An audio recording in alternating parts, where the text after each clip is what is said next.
in this case, being more competitive requires you that you have um, a fairly high CPI. So uh, the point is this, that having a lower CPI will might get you rejected, but after a certain cutoff, like mine said, the higher CPI you have will probably not impact your I mean chances. But the one thing that can be increased and will have more and more better chance and will increase your chances is the research you do. So if you feel that at some point you need to sacrifice CPI to look at research, I think that might be a way to go. Because I mean, I have seen cases where uh, even with slightly lesser CPI, you, I mean, with a extremely good research profile, people easily get into the top 1, 2 institutes. So, okay, so I should probably quantify what I mean by a lower CPI and a higher CPI.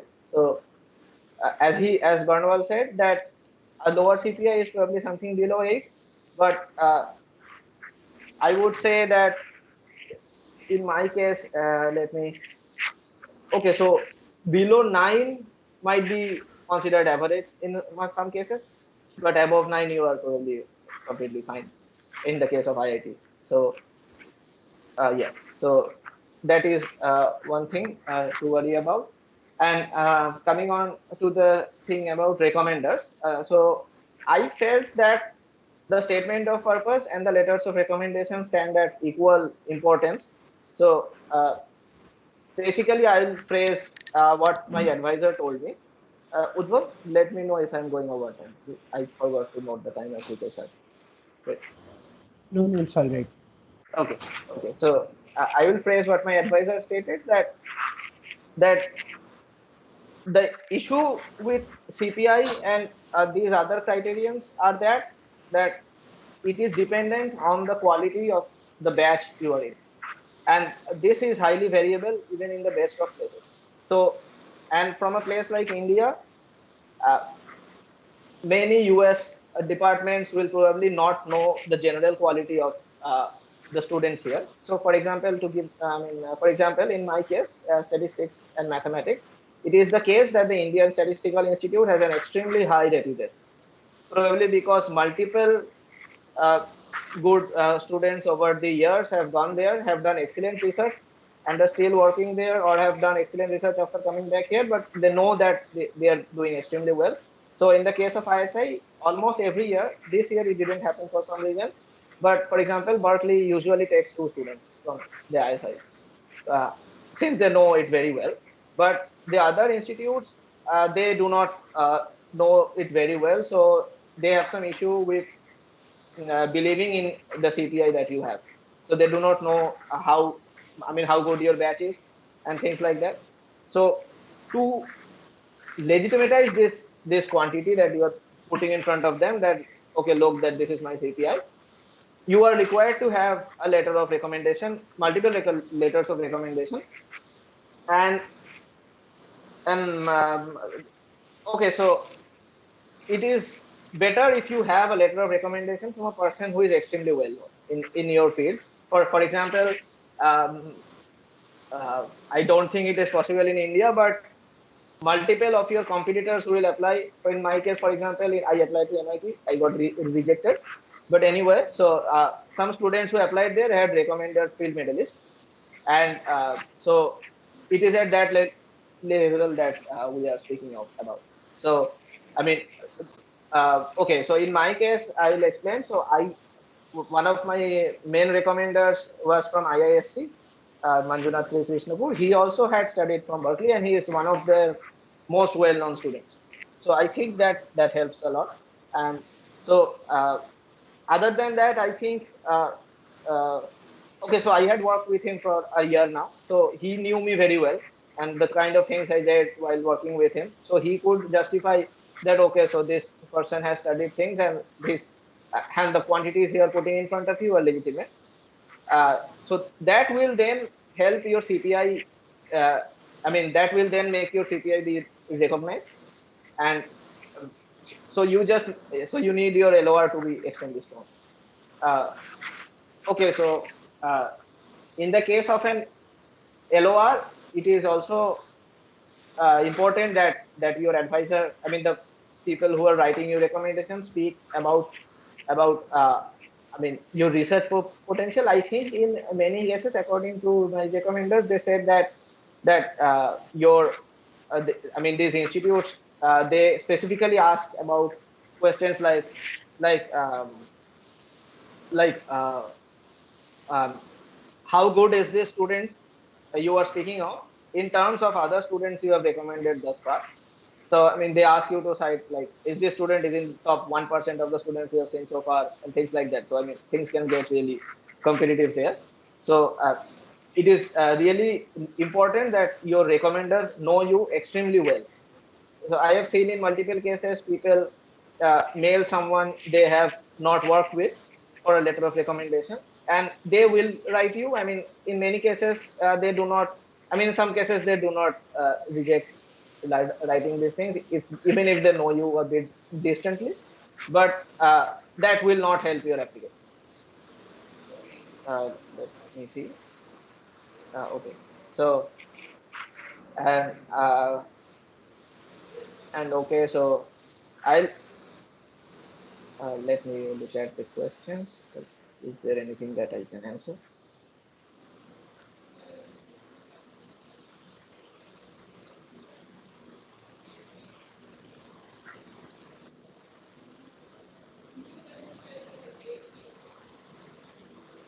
Okay, uh, right. So, okay. So, how many universities to apply? That seems to be a question. So, uh, in my case, I had applied to only 6 places, but that was a mistake, I think.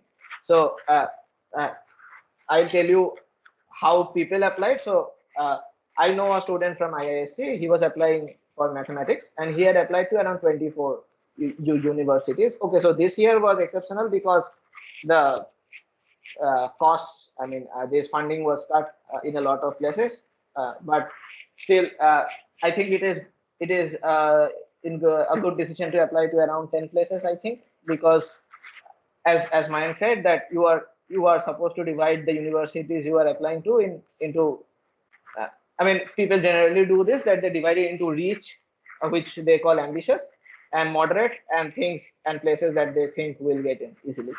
So this is generally a good advice, that you apply to some really good places, some places that you think have like a 20 to 30% chance of getting in, and places that you think that you will definitely get in. So, but the issue with this thing is as follows, that in multiple cases, it also happened in my cases, that you can get into one of the places that you rate higher than one of the places that you rate low. And this happens repeatedly throughout. I mean, I have heard this happen multiple times, and this is generally, uh, I mean, not an issue, but still it is recommended that you apply to places where it is easy to get. And so, I mean, in my case, what I did was, or I think I applied to like 4 places which were ambitious for me and 2 places which were moderate for me. I didn't keep any safeties. But okay, so in many cases, what people do is that they do not apply to safeties, but uh, they do not apply to safeties because people generally have some other engagements like jobs and all. So that is also a possibility. Okay, so I'll stop here probably, because all of the things that I had to say were already covered by Mayank, I think, and I'll hand over to him. Thanks. Okay. Thank you, Mriganka. So I think now Rohanbian and Ubhya can, there were around 40, 50 questions we received beforehand. So I think Rohanbian and Ubhya can add points to that, and then we'll open to the audience for any more questions they have. Udbhav, just 1 second. I wanted to add 1 or 2 points. If I could just once before the Q&A session. Sure. Sure. So yeah, like I just wanted to add on a couple points that Nikanka had mentioned, because I forgot to cover about LORs. So one thing you'll notice regarding LORs when you go onto websites or university websites is this will be a recommendation, but then they will strongly recommend you to do this. is that they will recommend you have 2 academic LORs and 2 or more academic LORs. You typically have to submit, typically, again, this is not a hard and fast rule, 3 LORs, of which they will say at least 2 should be academic. So this is something to keep in mind, because whatever you can get in the way of an academic LOR would be through, say, whatever research or whatever work you are able to do at IIT Guwahati, plus maybe industrial research, but only a small section of that's only applicable to a very small subset of companies you could work with. So in most cases, you'll see students will take 1 LOR from their BTP thesis professor, 1 LOR from, say, some company they've been working at or some company they've interned at. And when it comes to where do I get the second academic LOR, some students are very blank. So as Mriganka also very rightly highlighted, it's important to make sure that you've done some amount of research with some other professor as well. If in case you're in third year and you notice at this point you've not done any significant research and you're like, no, now what should I do? So one thing I'm just suggesting, you can take it with a grain of salt, but you can take it up if you want to, is that you can try and in 7th and 8th semester, you'll notice there'll be some courses, electives, where some seniors will tell you they're very heavy or they're very project oriented. And so some of these electives can be useful because they are in some sense a mini BTP of sorts, 1 semester BTP kind of projects. If you do well in such a project, you could genuinely go to a professor and ask them for an LOR in case you are not able to get a second academic LOR. So that's just one thing to keep in mind. As Mriganka also said, sometimes scholarship interviews may be possible. Generally, you will not have any interview. Generally, you will not have any interviews for the master's process. Typically, you won't have. But if you apply for a scholarship, there typically isn't, but there may be interviews. And one more thing is that the Toefl cutoff is also pretty important for the TA-ship, R-ship. So while the Toefl cutoff internally, essentially, it's not a cutoff as such, a recommendation may be lower for getting into the actual school. If you want to apply for scholarships, most universities or the top universities will say you need a minimum of 110 on 120, I believe, to get in, to apply for TA-ship, R-ship. So that's also one more thing to keep in mind. Yeah, that's all from my side. Thank you, Mayank. So over to you, Rohanbyan and Ubhya.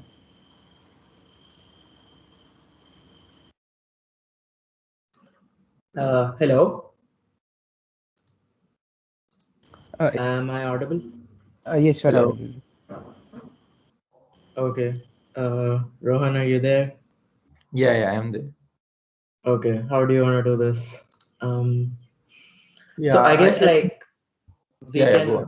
first of all address the elephant in the room. I guess I'm not sure. I joined a bit late, and I'm not sure if people have already answered this. But one of the things that students had asked was, why do higher studies to begin with? I'll probably start off by giving reasons why I decided to do a PhD, and maybe also highlight some of the other reasons people might want to do a PhD, and maybe I guess Rohan can show provide his perspective on why he did a master's, how it helped him, and why people generally decide to do a master's. So I'll be honest, like in my 3rd or 4th year, even just before applying, I wasn't sure whether a PhD would be a right thing for me, or like, should I even do a PhD? It seemed like a big commitment. You're committing to making a decision for 5 to 6 or even 7 years of your life. And generally, in your junior or senior year, like you have this vision or you can have this vision of a PhD that like it takes long hours, it could be competitive, and like you might have biases that only certain kinds of people can do PhDs, or you need to be a top student at a top place, etc. But like many of those biases have little substantiation. They're just formed because of our environment. So like, okay, I should directly just probably go to the reasons. Like so okay, I was inclined, despite all of these factors, I was still inclined to like pursue a PhD or have had enough like inclination that I wanted to at least apply. So like you'll have to apply, like otherwise you won't get anything. But yeah, so I mostly felt that I like doing research. So I like analyzing things. I like to produce new knowledge or produce new things which already don't exist. So I think like Mriganka did say, right, like some people are only, or they feel happy just by consuming knowledge. And so like a PhD or like doing research, consuming knowledge is a part of it. You'll at some point also need to contribute back, produce knowledge, find out where things are lacking, and then address those issues through maybe innovative methods. So I liked the research methodology. I liked consuming knowledge as well as producing new things which already don't exist.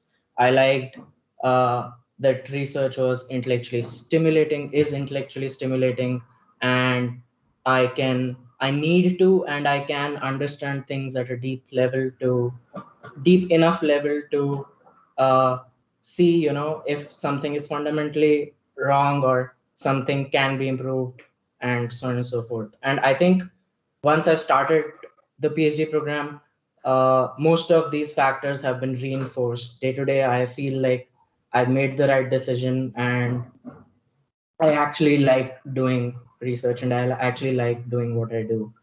uh, so those were my reasons. And typically additional reasons which people take up a PhD for includes, so like it depends on what do you want to do after you graduate. So many people, like if you want to become a professor, like it's a hard requirement. You need to have a PhD. Like I can't even think of anyone who's a professor at some university who does not have a PhD. Though like 50, 60 years ago there might have been some people, but in the current times I don't know if anyone. There might be one or two, but like uh, so mostly if you want to become a professor, a PhD is a hard requirement.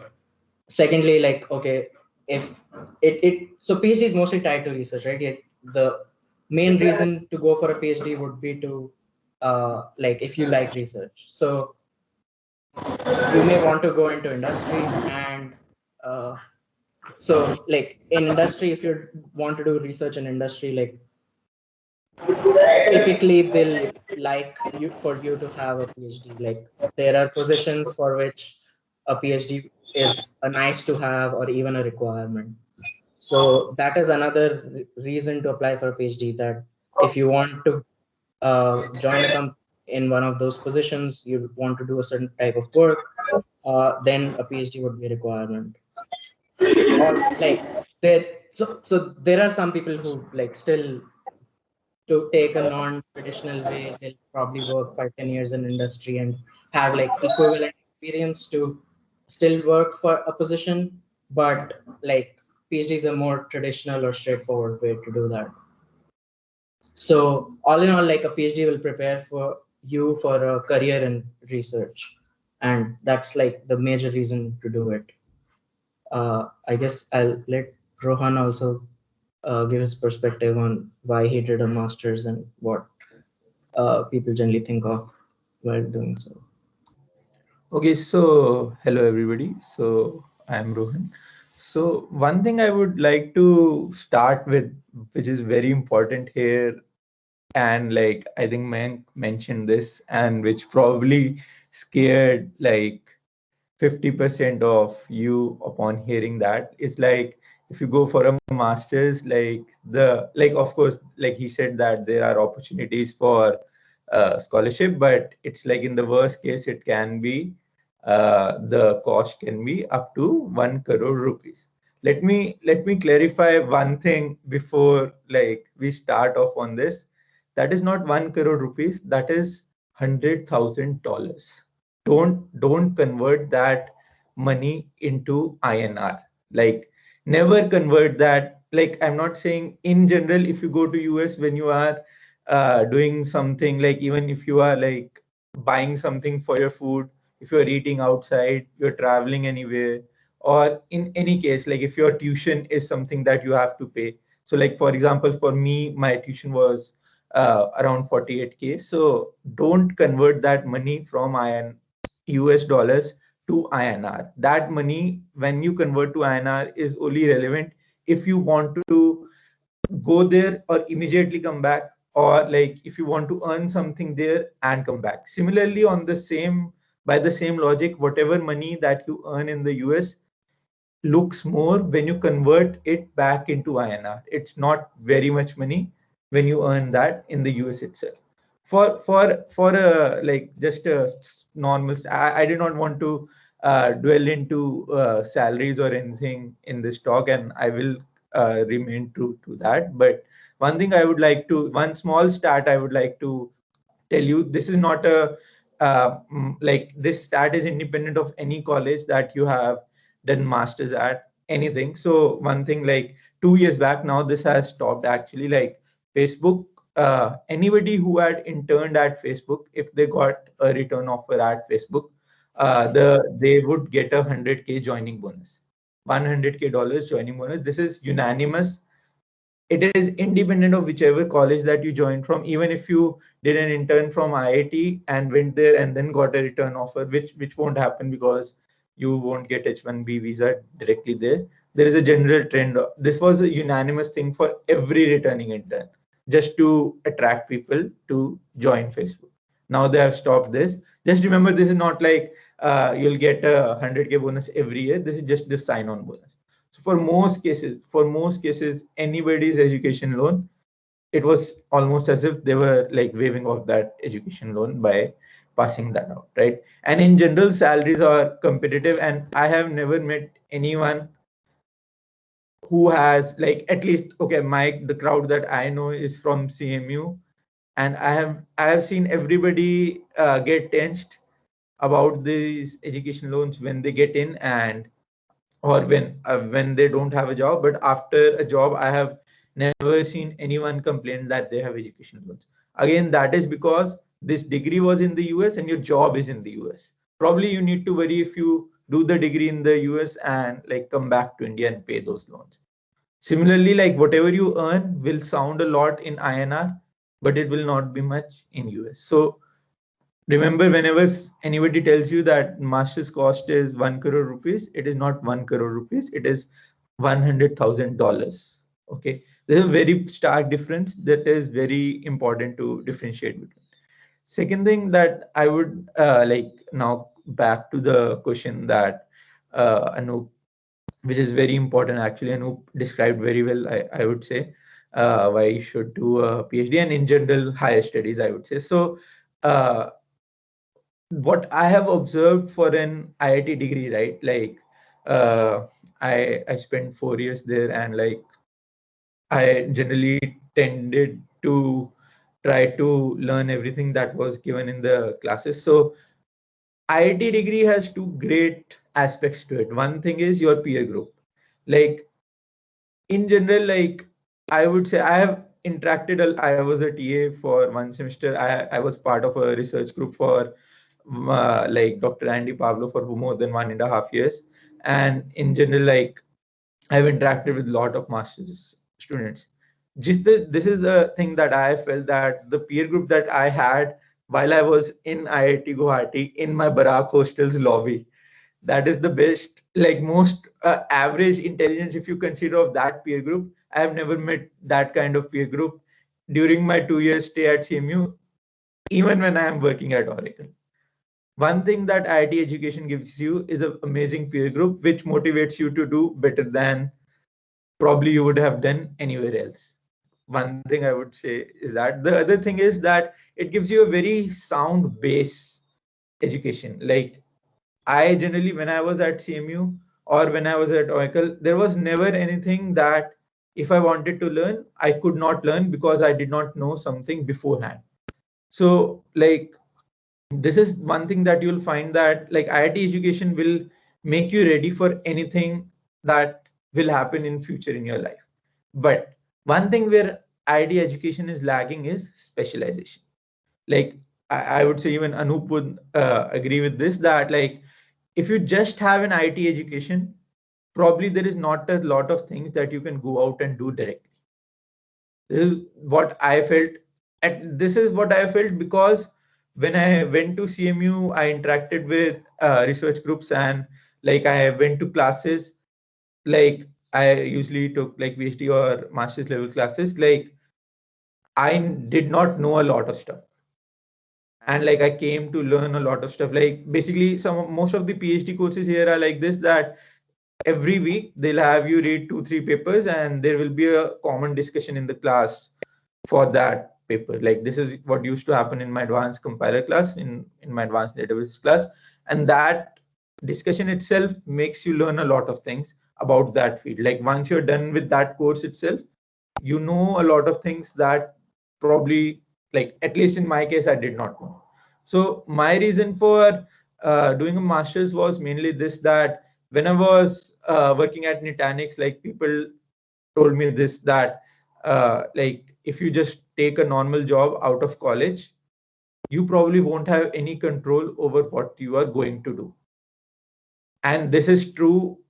I can tell you this is true for most IT students, even people who get selected in this Microsoft Redmond. I know people working on front end and these things, right?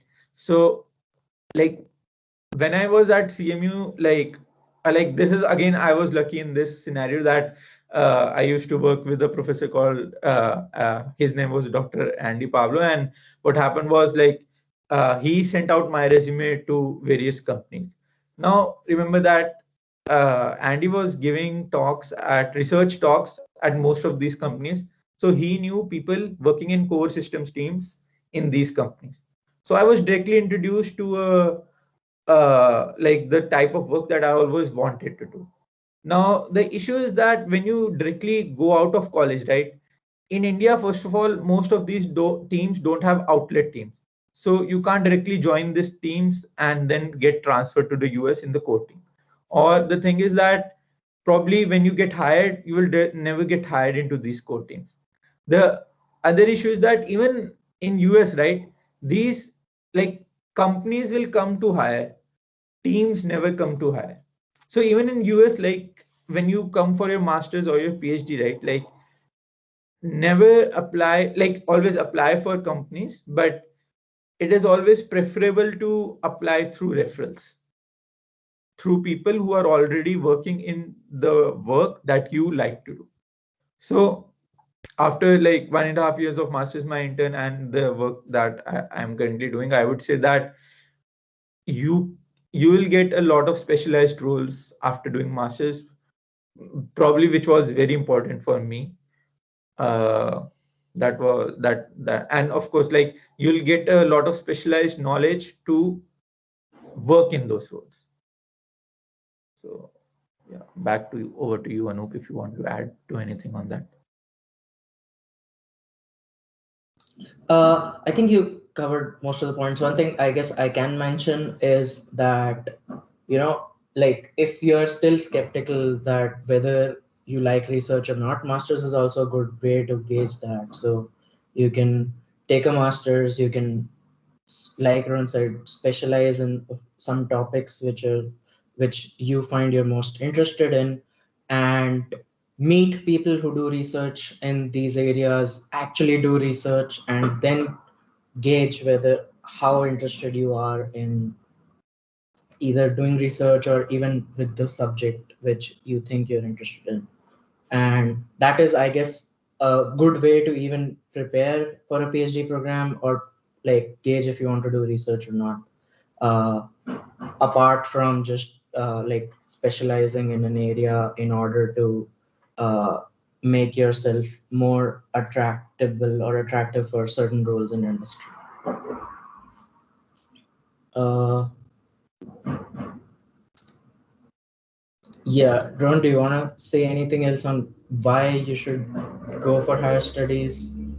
Or I guess we can, if not, we can move to maybe some of the other types of questions.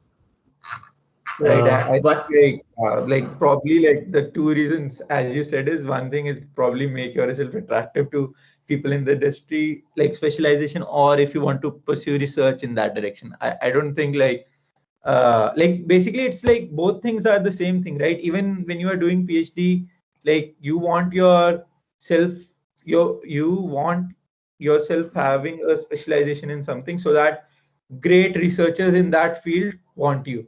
Similarly, it is in the industry that you want yourself have to have specialized skills so that great people working in the industry to want you. So it's like these both things will go hand in hand, right? Like, so probably that is the only reason for doing masters on my end. And similarly, as Anup already mentioned, for PhD reasons, I think that they were very clear. So probably we have answered the like reasons for pursuing masters and PhD very well. And I think this third question, would you suggest directly going for higher studies or working for a 2 year, first 2 years? Okay, so to get clarity whether you want to do MBA or MTech, Anup, do you want me to answer or do you want to answer? I think you can take a stab at it if you want. Yeah, okay. So first of all, again, I would let you know one thing that in these things, right? Like this is the question. I'll repeat the question. Would you suggest directly going for higher studies or working for a year or two first to get clarity on whether you want to do MBA or MTech, right? One thing I would like to tell you is that these sort of questions, right? You'll ask people, everybody will give you their opinion on how their life went. Personally, I have no idea. I'll tell you the honest truth. This is the honest truth. Don't ask me, don't take my opinion on these questions because I don't know. And anybody who tells you that they know what is the right answer in the general case, they also don't know. This is like something I'll tell you in general. Anybody who can answer this question is someone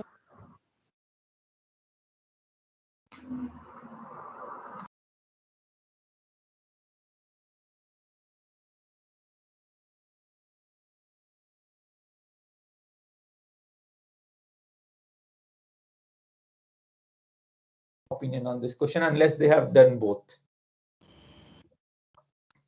Because my opinion will be MS specific. And the person who has done an MBA, his opinion will be MBA specific. And we'll both have conflicting opinions, doesn't mean any one of us is right. In the general sense, nobody knows. At least me or the other person doesn't know. Anup, do you know? Yeah, like I think Rohan made a very good point. For many of the questions you guys have asked, like the answers will be very subjective.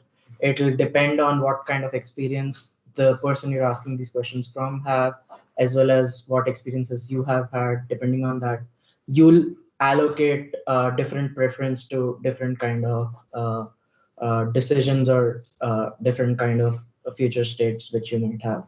So I think, yeah, like at the end of the day, it becomes very subjective, and you need to be the better judge to filter advice and even like allocate or assign preferences to different kinds of advice depending on your experience and your preferences.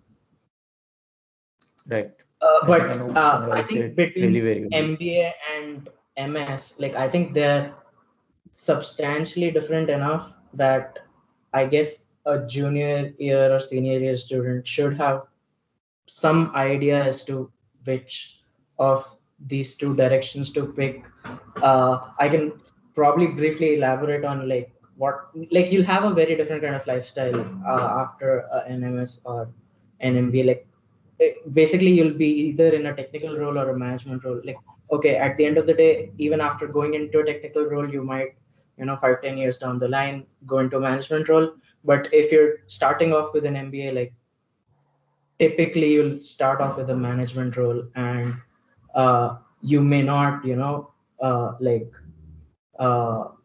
work on technical stuff. And by technical stuff I mean, okay, your day-to-day life won't involve, let's say, if you're in CS programming, if you're in statistics or like uh, uh, uh, like operations research, like it won't be like analyzing systems or analyzing let's say stock market or anything you're analyzing or using statistics for. But like in management you'll be managing people or you'll be managing projects, you won't be doing core technical work. So you need to see which thing you like more. Do you like working with people, or taking a step back, looking at high level stuff and see where the project is going? Or do you like, actually doing the core technical work, looking at how things have been done, innovate and build things? So like there, I think the decision would be more easier, as opposed to, let's say, whether to do a master's or not, whether to do a PhD or not. Should you do a master's or a PhD, or which area should you pick? Like, I think between MBA and master's, like or MS, it should be more clearer than that. Uh, and I think like the questions also had to do with when should you do or go for higher studies. So I think, okay, there's no hard and fast rule. People go for a PhD or master's like even in their 30s or 40s, but those are, I would say, rarer cases. Typically, people do a master's or a PhD like 1 or 2 or even 3 or 4 years after graduating. The reason is, as you prolong your, the time you do higher studies, their payoff diminishes, because like the logic is that you'd be doing something instead of doing these higher study or higher studies programs, right? And you'd be gaining experience there as well, and you'd be building skills in the area you're working in. And as a result, like as time passes by, there is less and less payoff in getting into these programs. That being said, yeah, if you want to change areas or you want to like do research, earlier you're just doing development, like a PhD would still be a good thing to do.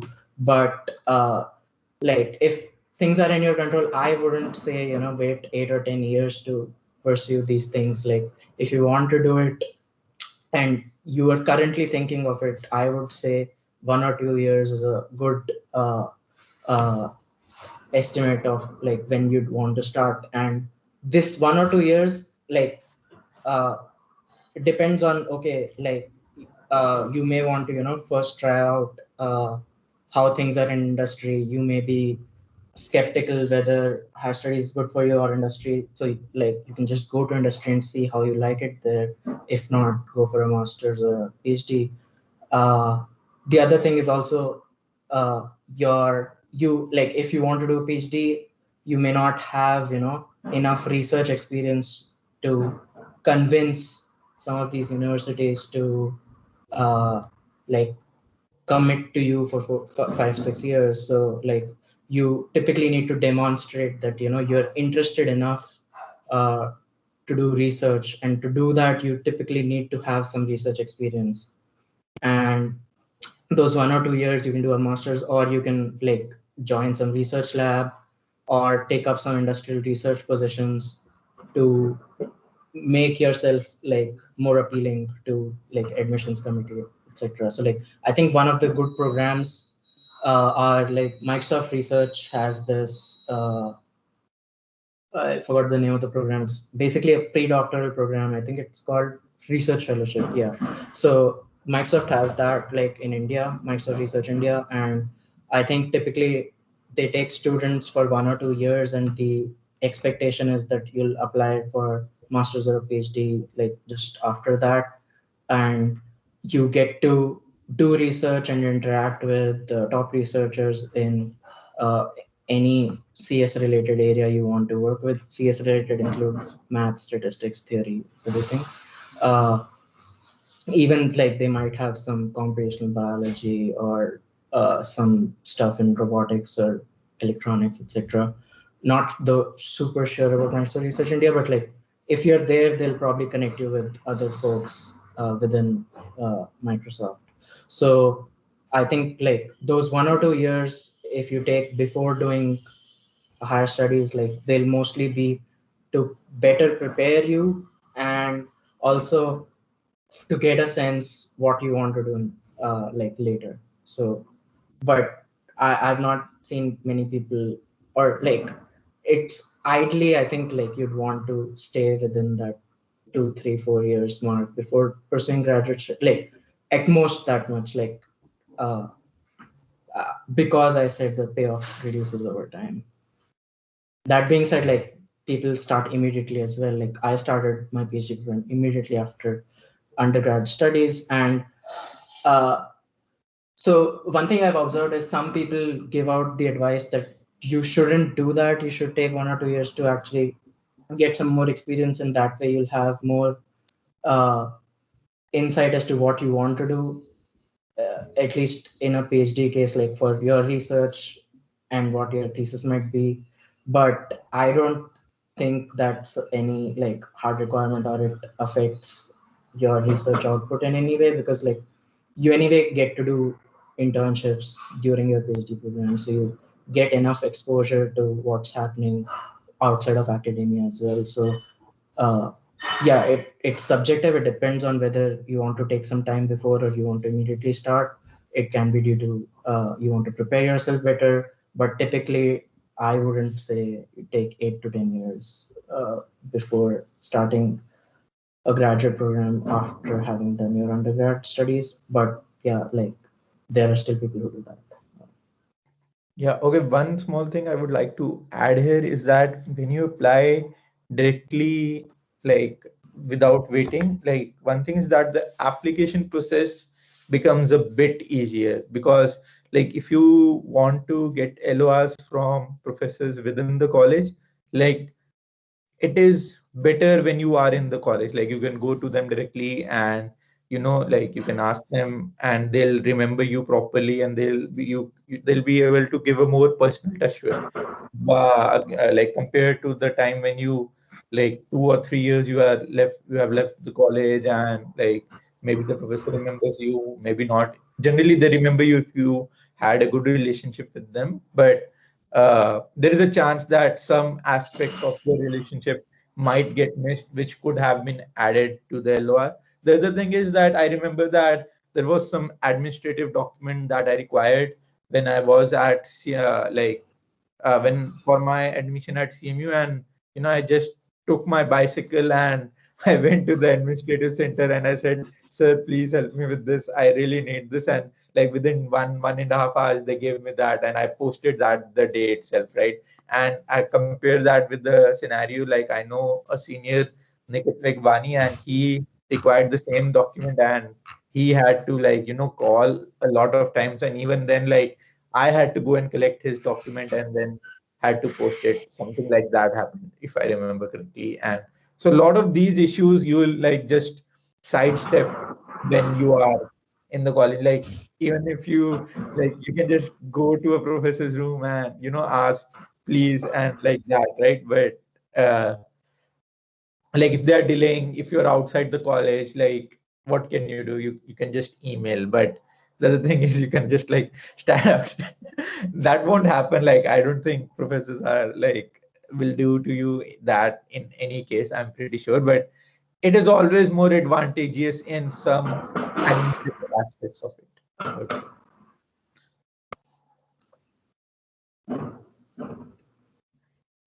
Okay, so difference between private and public institutions, at least for By the way, MS, I I would. don't think we need to cover each question point by point. I think like many questions are Okay, okay, okay. redundant as well. Uh, and I guess in the interest of time, it makes sense to cover as many things I guess we can prioritize. Okay, okay. So, okay. So one But thing, yeah, like, okay, sure, yeah, go ahead. go on, go on. You go on, I was please. just saying, like, I think since you raised that public versus private, I think it's just reiterating what Mayank said earlier, that, funding can be a problem for certain students, and generally public universities have uh, either lesser like uh, tuition rates, as well as they tend to have uh, more like they tend to give more funding to students, let's say if they're doing a TA or an RA. So Right. like just to give a concrete example, like I have a friend who studying at Madison, University of Wisconsin Madison, and they are getting they're doing a TA-ship, and they're getting full waiver in their tuition. They get a monthly stipend. So they're basically living life like a PhD student at that point. Whereas CMU, I know for TA, I don't think they give like tuition waiver. They might give a small stipend. I think Rowan has done a Yeah, TA at they don't CMU. give He'll even have a for better RA. idea. Like, I know people who have done RA and they don't give an even tuition waiver for them. And I know one person who's like professor liked him really well and just like said that, okay, I'll pay for your tuition next semester. I know one person in MSCS like that. So one thing I also want to clarify that like when I said that the crowd in like CMU or like Oracle like average cloud was not as good as my Barack lobby. I'm talking about the average, like average at both the places. There are definitely a lot of smart people here and in Oracle as well. So like don't think that oh there is nobody good here. There are a lot of great people here. Like I met some very intelligent people here. But I would say like statistically speaking, that also makes sense, right? Like IIT education, like it's like 15 million people are giving the exam and how many people get selected, right? So anyways, so one more thing that I want to cover on the master's front, which will not be true for the PhD front, definitely. There are a lot of questions about CPI and research intern and these things, right? So one thing I would like to tell you guys is that like so this is not true for MSCS like at CMU. So for MSCS, I'll tell you this is the hard reality, whether you want to face it or not. Like you may want to agree with me or not. I know this trend for the last 5 years, like 2 years before me and 2 years below me, right? So Mayank and like one of my seniors got selected in 1 year below me, and I know the people who got selected. 1 year above me was Karthik Dudu only, and 1 year above me, I know, but I'm pretty sure none of you guys know. I don't think even you guys will know who is Karthik Dudu, but he was our senior, like 2 years senior to us. So for CMU, like I would say for MSCS, this is the only requirement. If you are the highest CPI holder in your CS batch in IIT Guwahati that year, you will get selected.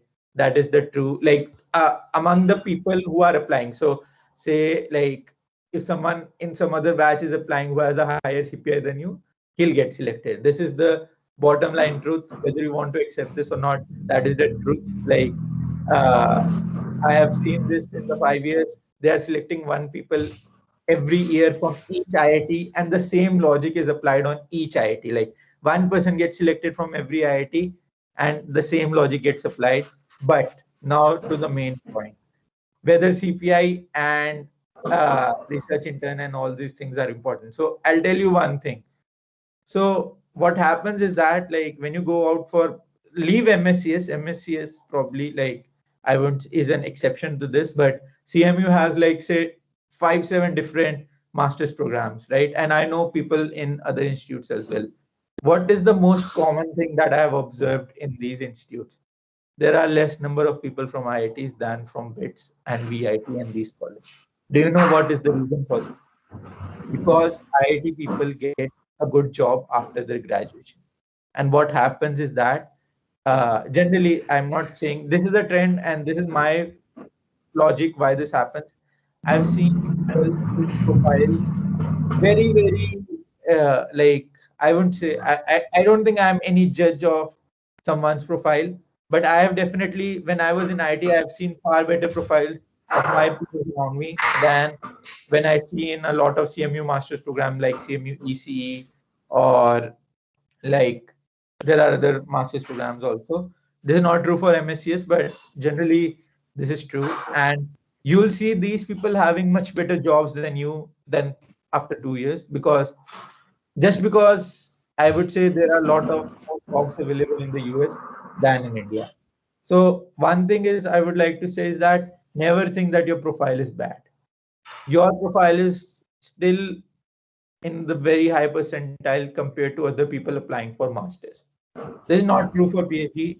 I don't know whether this is true for PhD in other schools, but definitely I'm pretty sure it's not true for CMU, and I'm definitely sure it is not true for CMU MSc. But generally, what I've seen is that the master's candidates that get admission, they don't have that like they first of all, like there are not as much IITians among them as there would be BITSians or VITians or these colleges, right? And the reason for that is because IIT students generally, this is a trend. I'll tell you, there is a BITS group. Like there are three BITS colleges in like India, right? Goa, Pilani, and Hyderabad. There is a central BITS group where like every year people put things and get replies among them, right? And there's so many admissions from bits are there for master colleges across US. Do you know why is that? Because generally after bits there is a less chance you get a great job. Like I'm not saying that this is generally true. This is also true for IIT Guwahati and IIT Bombay, right? Like this is true. This is the reality, whether you want to face this or not. But that's why they apply for masters a lot more than our colleges. And there is no IIT group, can IIT group for applying to masters. Why? Because generally don't people don't apply that much. But I'll tell you one thing, and that is the truth, that if you think that your profile is bad, reevaluate that and see profiles of people who have done masters in the US. But again, there will be highly selective programs, so like it goes both ways. So never think your profile is bad. Don't think that my CPI is very low. I did not have a research intern. I don't have a paper and these.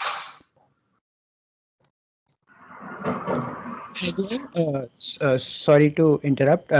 Amir actually had to leave and like he had to add something about YUC funding and Google research. So Amir bhaiya can speak and then you can continue. Can you hear me? Yeah, we Audible can hear. bhaiya. Yeah. Thank you so much for organizing this. Sorry, I really wanted to join earlier, but just didn't work out. Yeah, so I just some background about me. Like I applied to MS programs last year, right for like fall 2020, and I got into UIUC and EPFL, and I decided to join UIUC, but because of COVID, I kind of decided it's best to defer. And at the same time, I also got into Google Research's pre-doctoral research program. It's uh, similar to what an existing program called the AI residency. It's just that this is based in India. And kind of, I wanted to give like the perspective of somebody who's exposed to both academic and like research that goes in universities versus research that goes in industry. At Google Research, there are like a lot of teams, and there are a lot of very smart people. But your research is generally going to be geared towards goals that your team defines. So in that sense, you kind of don't have the kind of autonomy or the kind of freedom to explore your own ideas, because you're going to be a little bit, kind of more guided by your own team's efforts. So you're generally going to be part of like a bigger team that works on products, and even though you do get to work on like very interesting things and products that kind of impact a lot of lives and challenges that need to be solved, you're always going to you're not going to have that the extreme freedom that you would get in a PhD program. And I think going to like Google Research kind of allowed me to really understand what I wanted to do, like as a researcher, what are the kind of problems that I want to solve. So if you can, I mean, definitely, if you think that Google Research is the kind of place that you want to be working at, definitely apply. Maybe you realize that this is you can continue working at Google Research. They're always happy to take you on as like a research software engineer. If you want to join as a research scientist, you definitely do need to get a PhD. So if those are the kind of jobs that you want to do, then a PhD can open those doors. But it doesn't make sense to do a PhD just to get an industrial job. A PhD is about kind of understanding the kind of research that you want to do and actually contributing to that field. So in terms of scope, they're very different. Like an industrial research job is very different from an academic research job, in that your goals are like much more well defined. But for some people, that might not be as attractive. Yeah. Thank you. Thank you, bhaiya. Yeah, just one sec. He had been asking, like, had his hand raised for the past 20 minutes or so. Do you have a question? If you want to, please ask once. Right. Thank you so much. Actually, I wanted to ask how much joining the club, which is relevant to whatever it is that you want to pursue later, matters. And mainly 3 points relating to that. How much of an impact does it make on your resume or whatever it is, whatever info it is that you give about yourself? And also, Mayank Bhaiya, you made a point about how our LORs can come from our department electives. So can they come from clubs too? And if there's a professor overlooking that club, how relevant that is? And or would you just recommend joining a club for getting a good peer group or like-minded people, like Rohan Bhaiya was telling about how he met a group of intelligent people at Barak? Okay, so I'll address the point like that you directed to me first. So regarding the peer group, see, as Mriganka had mentioned, when you're taking an LOR from someone, it's important that you've worked very closely with that particular professor. So my recommendation on that part, and that's just my recommendation. If someone has some, like other people may have slightly different ideas on this part, but my recommendation would be only try for an LOR from a professor in a club if you've worked with them closely. When I say closely, you should have had at least meet, like, not the kind of a project where you had a meeting maybe once or twice and then you never really interacted with the professor, because then the significance of that LOR would not be so much. So if you very closely work with the professor, in that case it may be a good idea. When it comes to joining a club with regards to a peer group, definitely you can find some amount of like-minded people with whom you may want to connect with whom you want to try and explore with. But you can also find it like outside of clubs, or it's not necessary to join a club for that particular reason. Just one small thing. What was your very first question? I don't remember that. I wanted to ask, I asked how much of an impact it made on the resume that we were submitting to whatever institute that it is that we wanted to join. So typically, if you're mentioning clubs, that would, unless like if you've done say a project in the club, you could mention it say in your project section. But otherwise, by and large, that comes under more of the extracurricular. So that's something I think that would be better to highlight, say in your statement of purpose or person statement, where you mention with regards to how perhaps a club helped you transform into so and so. But by and large, it's not so significant. I'd say research work would be far more important. If someone has like, if someone, Rohan or someone else wants to add on to that, more than.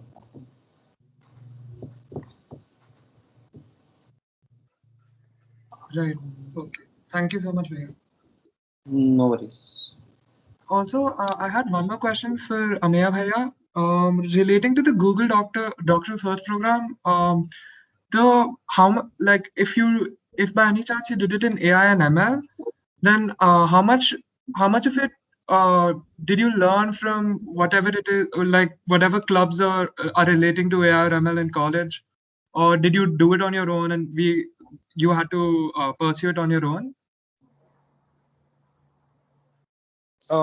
Yeah, so I think for me, like all of my learning was mostly like self-motivated. Like even the kind of work that I did at my internship at Caltech in my third year, I think I learned a lot during that period just because I was working in a team that was really motivated and really I kind of really wanted to be, in the future at least be competitive, like at least work at a team. And yeah, I don't think it was even the coursework at IITG that was extremely helpful, even though some of them are pretty good. But I think if you want to go to grad school, it has to come out from your own, motivation to learn things and really go beyond, the kind of things you're taught in college. Right. Okay. Thank you so much. And Yeah. you mentioned about your internship at Caltech. So Mhm. to get into that, did you have to what exactly did you have to show? Because based on what do they take you in, or do they measure your caliber? Yeah, so that's a good question. I think up till your third year, you kind of you might not have like proper publications or things that you can say like these are solid research contributions, because you're just starting out as a researcher, right? I think Right. for me, I had like a very diverse profile. Like I had really good performance in like my math courses, and I had like these open source projects that were kind of different from the things that people generally do. I think for me, it was just really demonstrating interest and showing that I done like internships before, and really showing that, I kind of have the background to do well, and really contribute to the project that they had proposed for that summer. Okay. Thank you so much, Bhaiya. Sure. Yeah. Amabia, if you can just open the chat, like Anubhya has asked you to share a little more about Google Research. Sure. Let me do that.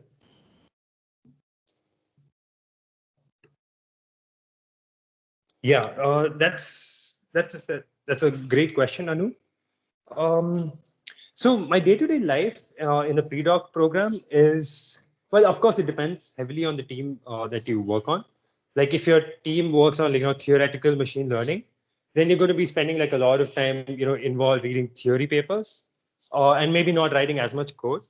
But as part of the pre-doc program, you are expected to kind of work similarly to like a research software engineer, and less as a research scientist. Like a research scientist, somebody does like independent research, whereas a research software engineer kind of fits into like a broader team where they're contributing research ideas, but they also have the ability to like actually code them up, implement them, debug them, show what are the kind of experimental results of these problems. And that's really valuable in a place like Google, where results really matter, right? You need to really implement your solutions and show that this can work. From the perspective of the kind of research that I wanted to do, I think it really depends. It's a very personal decision. Like, is the kind of research that goes on at Google Research the kind of research that you want to do? It's very difficult for me to answer that, because it's really depending on your own interest. Like a lot of people really like working on products, and for me, I think it was a really good research experience. Like it has been a really good experience so far, because at the very least, it's helped me understand what I want to do. Like I want to work on ML for science, and there are teams at Google that do that, like the Google Accelerated Science. It's a smaller team than the other NLP and search teams, but it kind of talking to like a lot of people. Like since Google Research has a lot of people with a lot of connections, so my collaborators had no professors at MIT and Stanford, so it's also easier to kind of collaborate with these people, since you're coming from a place that's well known for doing good research. So that's another advantage of doing programs like this, is that the kind of connections you can get through doing well at Google Research can really help your application. Yeah, is there anything else specific that you would want to?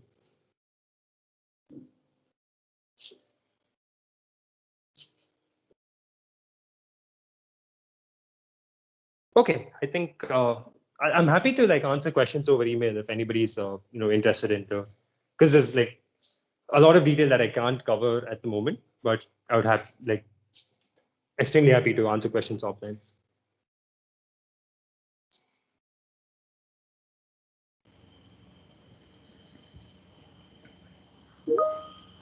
Runbi and Anubhya, like you can continue if you have to add anything more.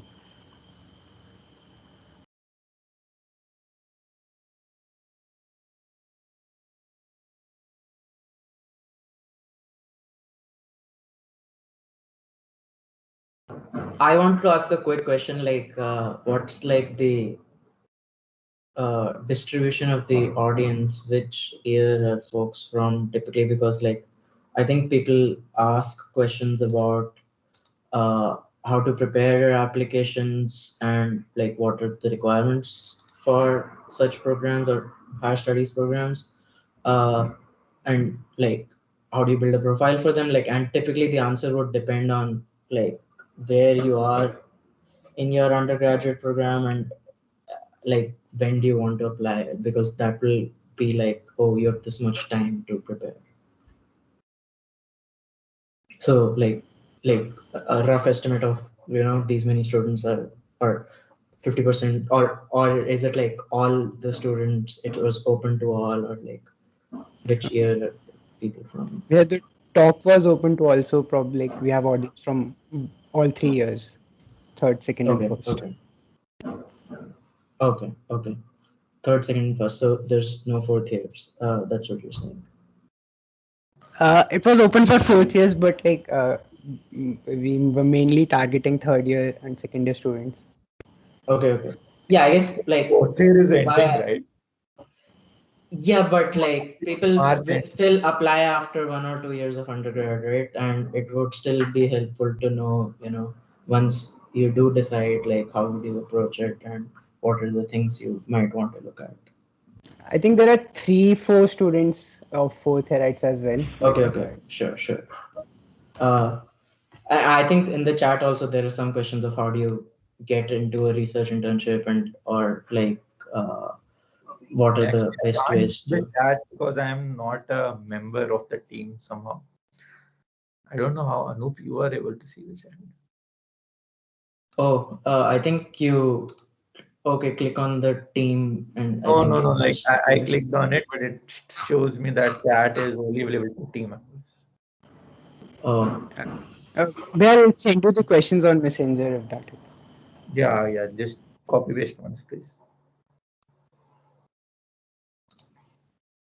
yeah. I think for applying to research internships, you just have to apply broadly because again, it's like getting into a master's or a PG program. It's very subjective, and many of these places where you'd be applying won't be calibrated towards let's say artists and like they may not know your caliber and even like after your second or third year you don't have much to show for, so like it's unrealistic to expect someone to have like a top paper or even do some contribution which is substantial, and so it can be hard to show that you're good enough or you're interested, and that's where the subjectivity comes in, and that's why people recommend you should apply broadly. You should apply to as many places as possible for internships. Like internships are more volatile or more uh, there's more uncertainty in internship application process than there is in masters or PhD,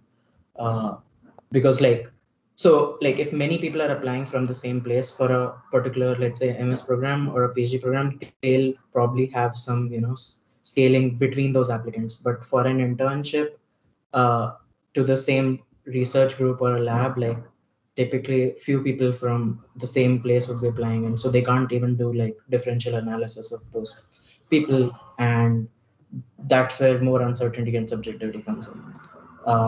That being said, I think it's reasonably good to directly cold email professors. Don't have a template or don't send like a template email to every professor. Like you need to specialize your email towards that professor. So and I think there'll be some examples on the internet also for this, but typically you'd want to uh, like tell them you're interested in the work that they're doing, and if you've done something which is in line with their research, probably mention that.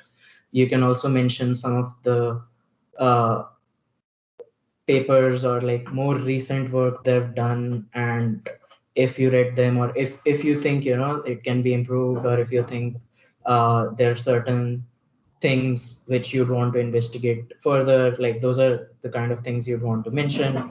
Also, like if you have done something previously or an internship or like you've worked with someone, you can also ask them to email this third professor which you want to work with. uh, so that is one thing, you can email professors, though this has the like I guess least return.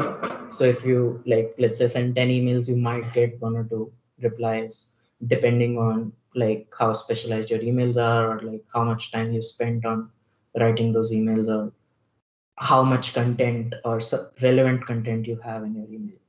uh, that's one way. The other way is, okay, if seniors in these universities, you can contact them, or you can contact students who are doing a PhD or who are doing research at different labs, and contact them to ask them if there are any openings, or tell them that you want a position or you want to work with them. Again, like the email should be structured in a similar way, but you can probably expect to get more replies from PhD students than from, let's say, professors. And if you already know them, so uh, uh, like so in my case, like I went after my third year to MIT for a research internship, and I had like there was already a PhD student there who was earlier in IIT, and I knew them and they knew me, and I asked them, whether there are positions and whether I could, get an interview or get an opportunity to work there, and they talked with their professors and got me a chance to interview with that professor, and that's how things proceeded. So like if you already know someone, like that's also a very good way to like get an opportunity at like a foreign university, because typically like people wouldn't want to invest in someone they don't know. uh, that's one thing. The other thing is, I guess you can apply to these programs. I think there's one for Germany, there's one for Canada, and like I think the most open program would be, I think there's SN Bose, wherein you can either like directly apply to the program, or you can have like some understanding with the professor and then apply to the SN Bose program, that okay, I want to work with this professor, and they'll give you funding for doing the internship. Uh, so I think, yeah, the Germany program was DART. So like, yeah, you can apply to DART. There's a equivalent program for Canadian universities, and for US, like I think there's Viterbi program for USC, and there's SN Bose, which is like typically covers like most of the US universities. So like I think those are very good programs to apply to after your like for the internship after your third year, apart from just directly emailing people. I think like you should also consider applying to research programs within India. I think there are very good programs at ISC, ISI, Kolkata, and even like you should consider applying to IIIT Delhi or uh, Hyderabad, as well as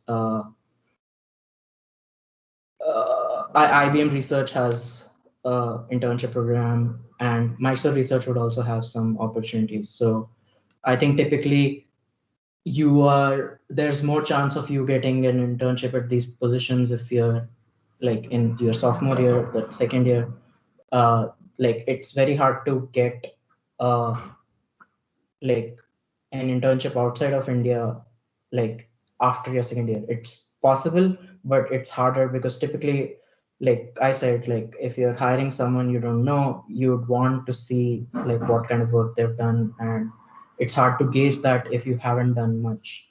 And like if you did something nice in after your second year in your internship, you have that to show for to back you for your like internship after your third year.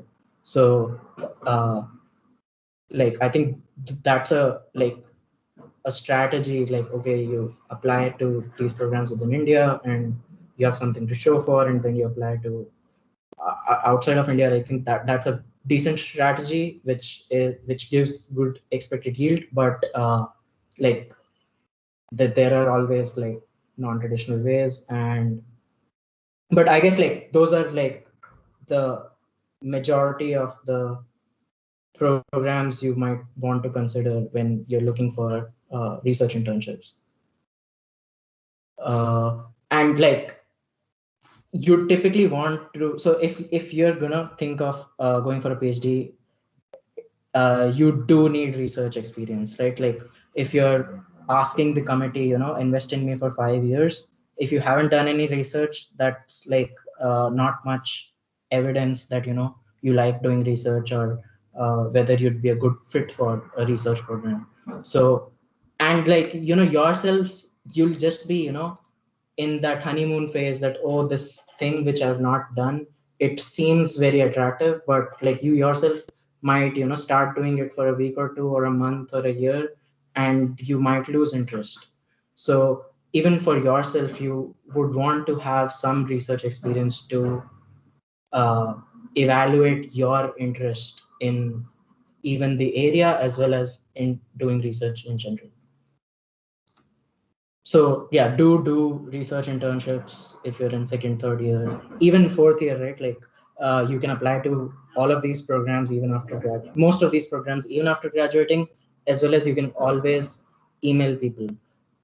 Yeah, I think I forgot to mention, like, people also go to NUS in Singapore. You should just Google about this, like places that people typically go to, and you'll find a huge list. Apply everywhere you can, and do research internships. They're very good in helping you understand how research works, as well as you get a chance to actually do something and back you and demonstrate your interest as well as that your capabilities.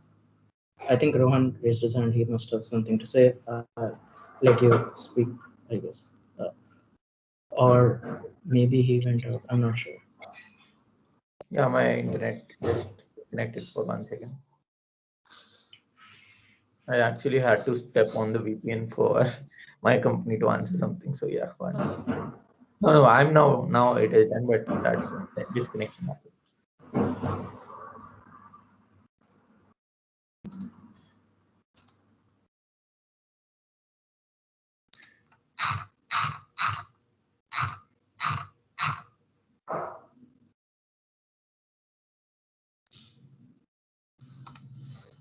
Okay.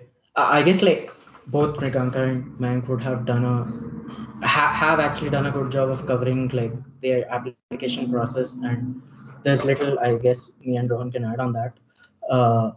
Few things to mention would be you guys can still hear me, right? Yes, I know. Yes. I can hear. Yes. Okay. Yeah, so I was gonna say, like, letters I think do matter, or like letters of recommendation are one way that admissions committee like they calibrate with such things the most, because if the letter comes from someone they know of and they've previously seen letters from, they know like what that person means when they're making a certain statement. And like I said, to get, or like Mayank and Mriganka said, like to get letters of recommendation, you typically can use your uh, there's this bachelor's thesis, so you can ask the person who you worked with for your bachelor's thesis, as well as if you've done some internships, either industry or academia, if they're research oriented, or even if they're not, like you can ask your mentors or advisors during internship. Like they are good people because you've worked with them for at least 3-4 months, if not more, and they sort of would have a sense uh, of your capabilities, and they probably would have something to say about you. I guess before I move on to some more things about the application, I think I want to mention the application process itself is very subjective. Like, think of it this way: if I give you a history of some person for, let's say, even 20 years, can you predict how well they're going to do in life 40 years, or like even like 5 years from now? Like, if you have their 20-year history, you just want to predict how well they'll do 5 years from now. Like, it's a hard problem. So admissions committee, when they're deciding which applicant to take, they're solving a very hard problem, because like there is there is only some correlation between your history and your future. Like, people can have very like non-traditional pathways in life. They can boom at many different times, and like there's no like hard and fast rule that you can't do certain things if you have a certain kind of history. So that being said, like there are still some indicators which can help people ascertain how well you are prepared for a certain program, and that's what people look at. Like, if they were to admit you, how well will you gel with the other students and the faculty, and how well you might do in the program based on how well you've been doing thus far.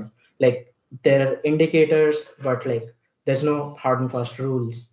So that's why they try to do their best job, and while doing so, they look at certain kind of things, whether you have a good CVI or not. Because if you do, that means you've shown sincerity, and you probably have a good understanding of fundamental concepts in whatever area you're doing undergrad or you want to do graduate studies in. If you're doing it from a top school, like an IIT, it would show that you've been consistently been a sincere and hardworking student, and you'd probably stay the same even in the graduate program. If you have good letters of recommendation, that actually helps them calibrate that like to universities which the admissions committee may not know much of, because they'll know the recommender and they'll know what they mean when this. I guess I'm just repeating myself here, but they'll know uh, what the recommend what a statement made by a recommender means. If have a very nicely written SOP wherein you have uh, shown your understanding of a research area, or you've demonstrated, or you talk about your past experience that you've done, it basically gives the admissions committee more evidence that you know what you're talking about, you have done research, or you have experience in the area, and you whether you'll be good fit or not. And I guess, okay, an SOP also gives a sense to the admissions committee of your writing abilities or your communication abilities. How well do you structure arguments, or how well do you uh, like having structured arguments? You also want to stick to the point, right? Like if you stray away from the general uh, so like you'd want to stick to the point in the SOP, I guess. I am straying away from the point of the talk, I guess. So, okay, Ron, do you have anything to add about like some requirements specific to masters or in general, or? So, like most of the things, I think Mayank and you and Priyanka and I think Amina have covered. I don't think I have something specific, but just like just the general point that I mentioned, that don't devaluate your profile. Like, don't think that if I did not do a research intern, I will not get a master's.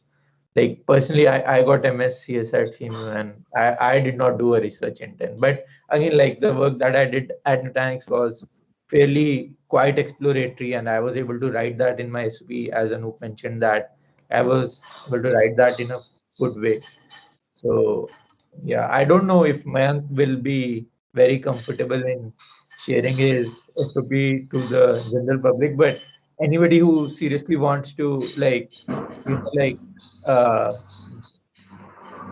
know what SOP, how it should be, probably Mayank can, if he wants. Again, I'm not asking him, but like his initial SOP and his final SOP, because like I think that will be very indicative of, like I remember seeing his initial SOP and I remember seeing his final SOP, and I think like that will be very helpful in telling people like what in what lines you have to make changes. Like Anoop suggested, like Anoop was talking about things, right? Like you need to be very specific and talk about things, but like it is very easy to because I remember when I gave my SOP to Anoop, I saw him making changes in front of me. So it's like good to know when Anoop is doing that in front of you and you can see the changes. But like just generally telling the statement, probably people will not understand unless they have an example in front of them.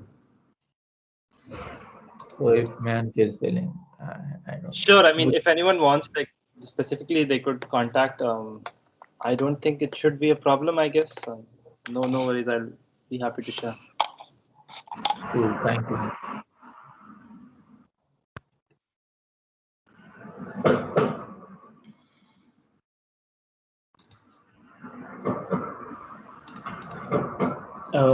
Okay, I And guess I also have some.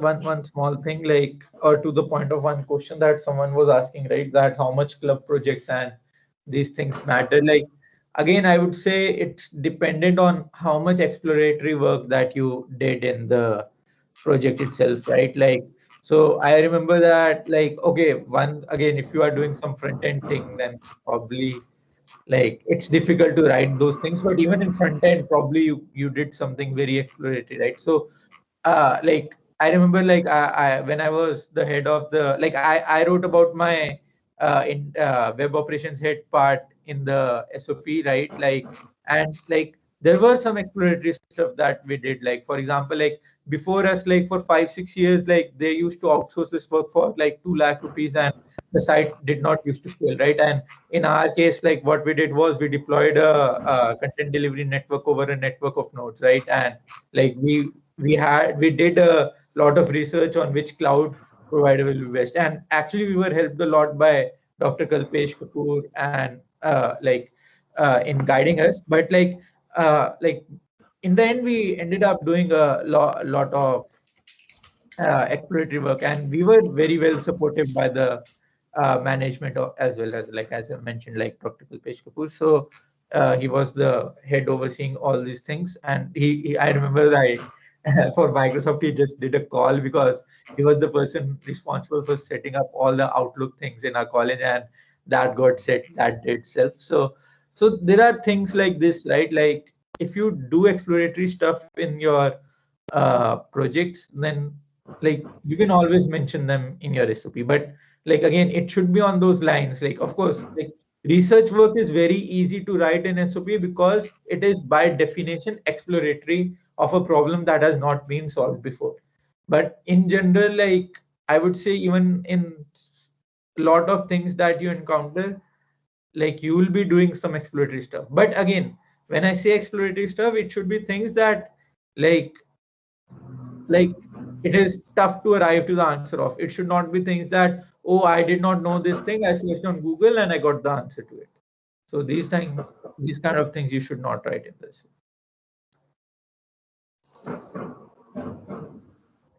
Yeah, no, yours. Yeah, I think like on the point of view of SOP, I think it would be helpful if we spend some time talking about what are the kind of things you want to say, what are the things you want to avoid when writing your SOP in general. I think that's that would be useful for people who want to apply in the near future. A couple of things that come to mind, like and you'll find examples on the internet on this. Like there are blogs by known faculty at top places which talk about what is a good SOP and what is not, and what are the things you should avoid, and so on and so forth. So like your SOP should provide the admissions committee with information beyond what is already conveyed in other parts of the application. By that, I mean what is conveyed in your transcript, either letters of recommendation, and even when you do sign up for applying, like they'll have a form and they'll have certain types of questions.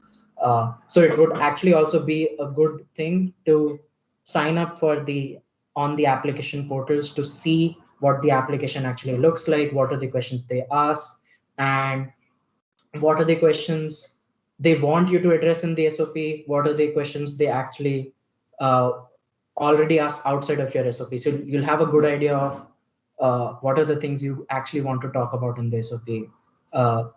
Like you'd want to minimize the amount of redundancy in your application. So because like you want to make the best use of whatever like real estate in terms of words you can convey to the committee you have.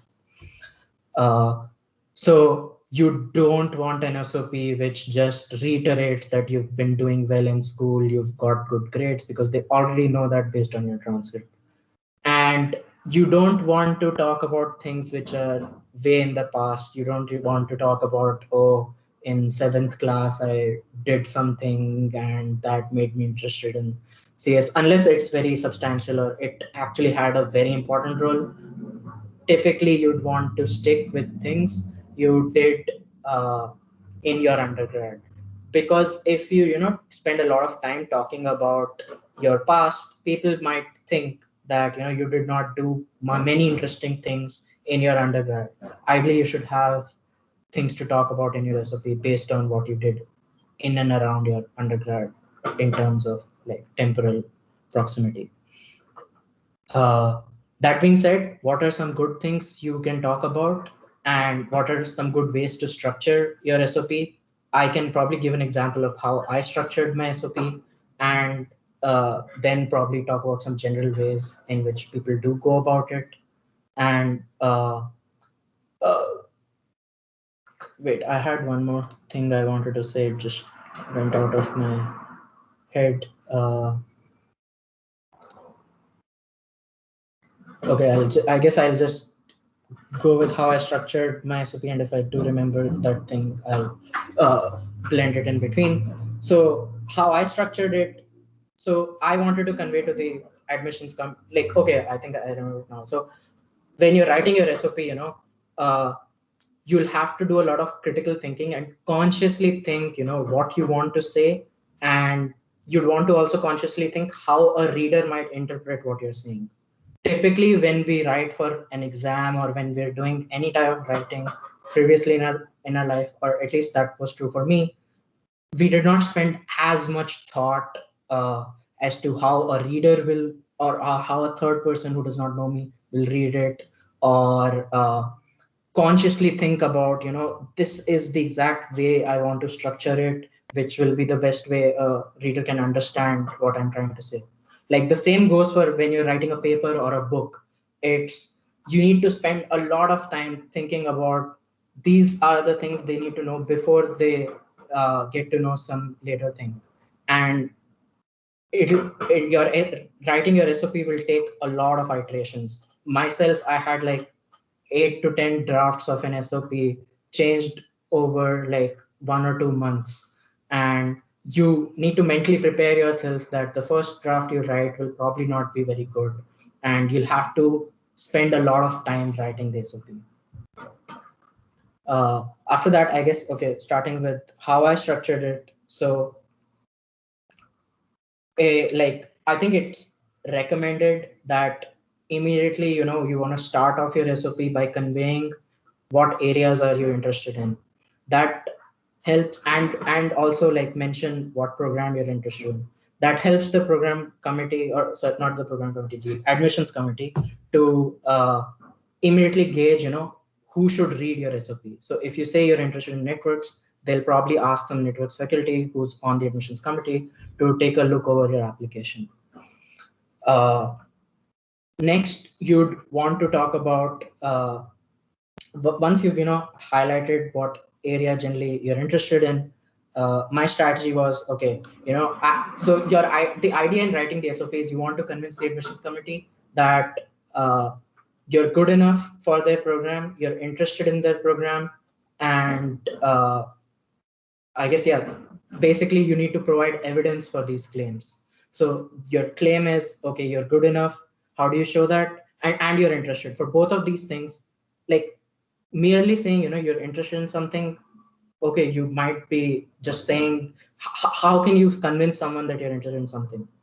One very good way to do that is you show show them that you've actually done some work in that area and you've made some progress. Because typically, to make progress or to create knowledge, you'll need, most people know that you'll need to have a decent amount of interest in that area to have made progress.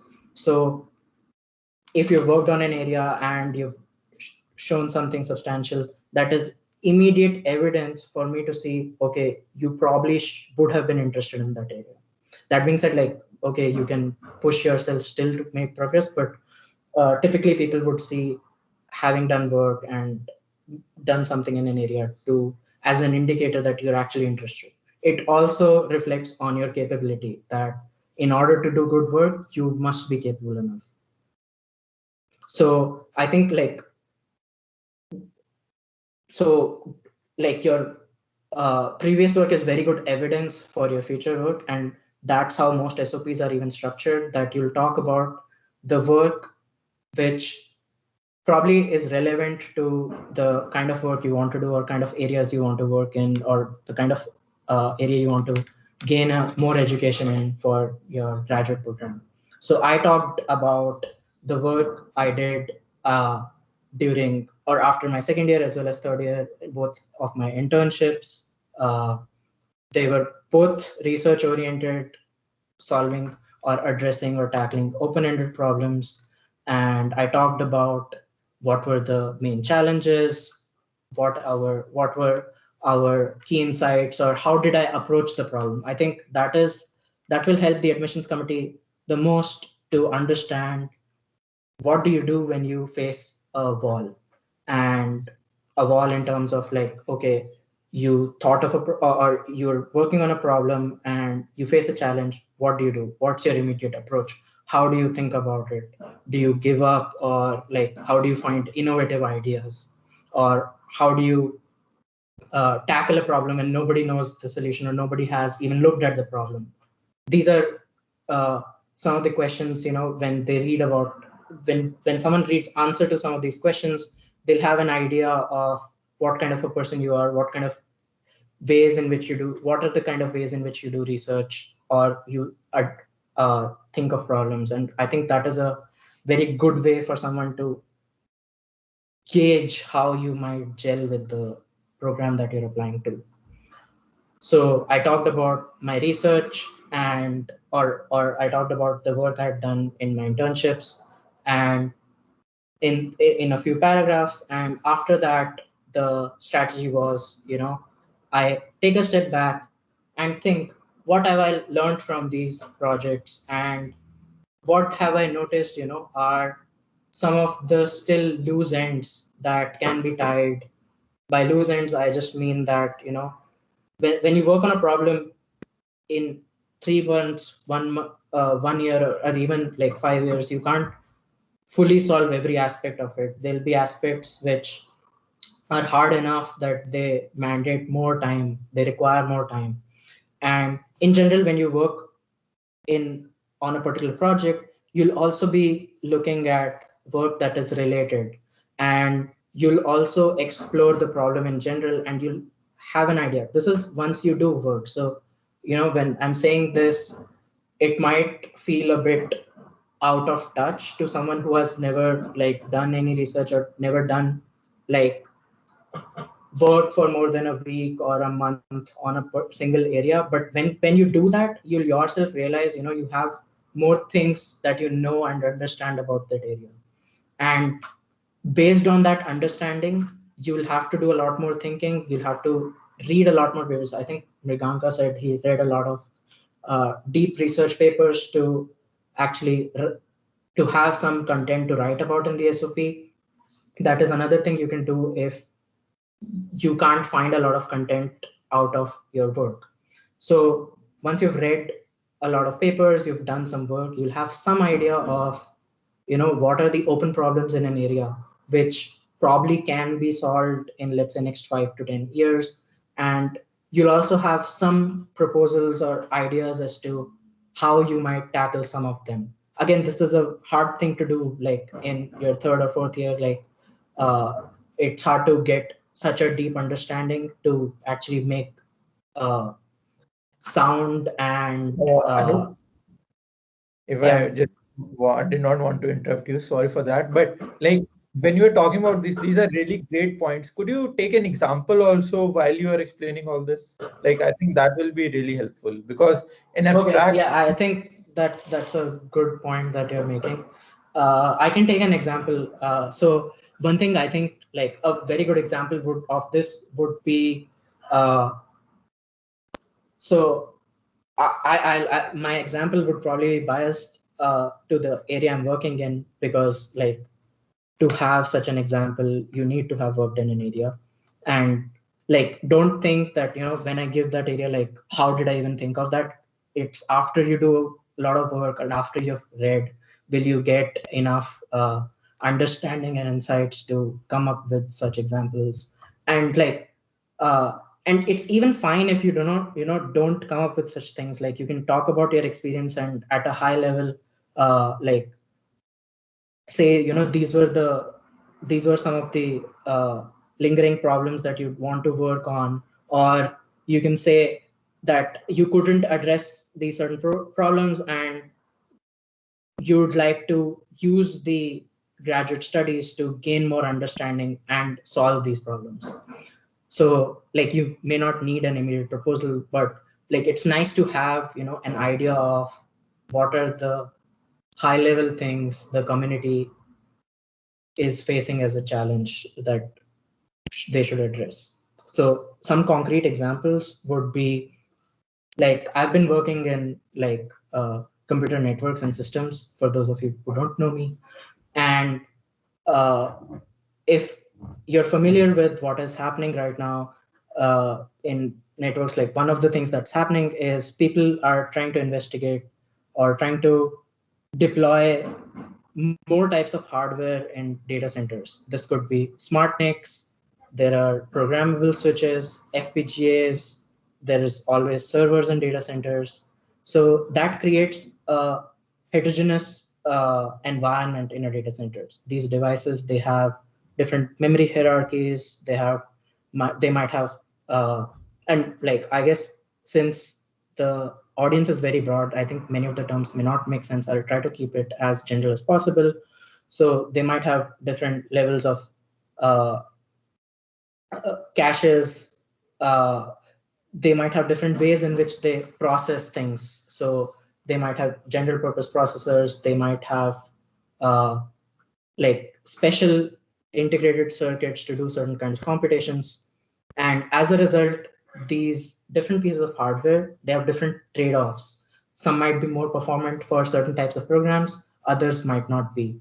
And like the community in general is faced with the question of how do you deal with such heterogeneous environments? If you have certain computation you want to run in a data center, which computation should you run at which device? And how do you, like, what if I'm, a user of the data center or the cloud, uh, like what should my approach be? How should I think about this thing? Like, I have a program that I need to run. It does not run efficiently on my personal machine. I need more resources, and the cloud is offering these different types of resources. So how do I judge which resource should I use? How do I, and I can use, like, it's not just I can use one set or like just one instance of a resource. I can use multiple, and I can use 2 resources or 3 resources, like different types of resources. So like there, like you can then like read about, how people have been handling heterogeneity and how, like, so like one of the approaches could be, you try to quantify these trade-offs. So you try to quantify the performance, like this particular program, if it looks like this, when run on this machine, it will give a certain kind of performance. And based on then, you can gauge the cost or benefit of taking a certain kind of device. So like that would be like a very concrete proposal. Like that's not what you'd typically, like that's a hard thing to do. But you can just say that, heterogeneity is something that uh, the community is facing, and you'd want to go in a and you'd also probably want to point to give some evidence that actually it is a problem. uh, that the evidence that I gave, that data centers are being deployed with these devices, and people typically run jobs and they want to know which device to use.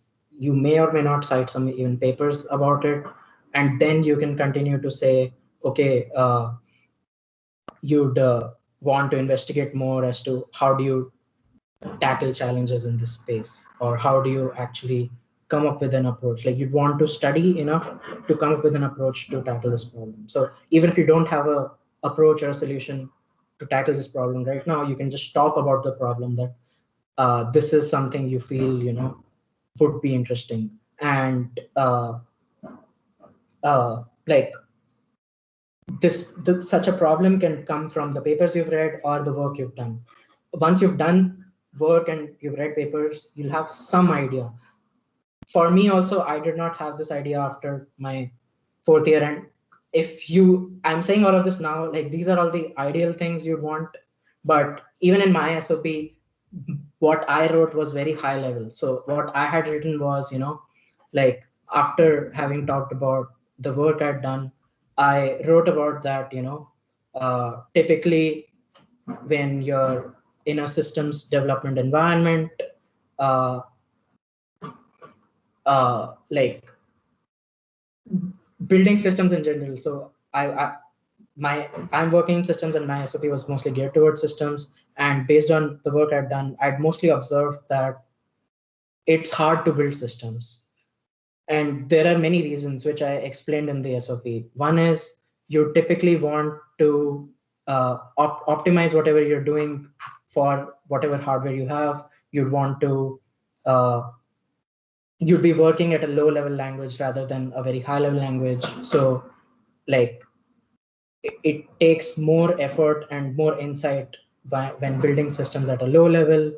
Uh, there's communication happening between different entities, and it's hard to understand immediately what is happening in the system.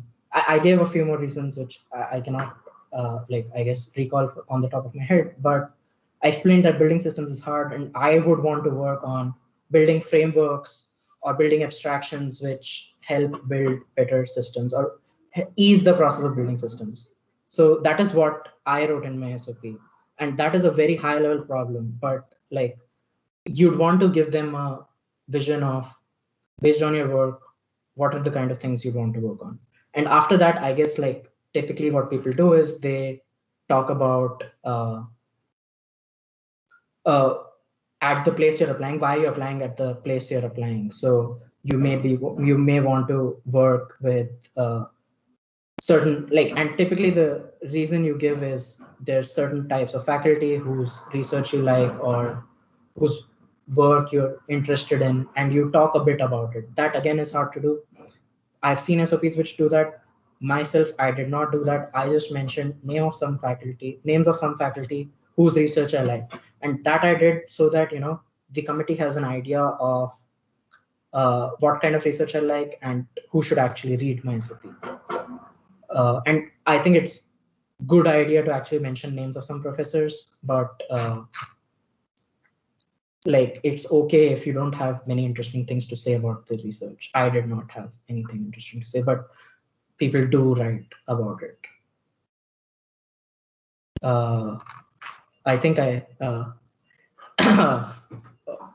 overtook, or like I think I spoke so much that most people have left the call. Maybe they want to have dinner.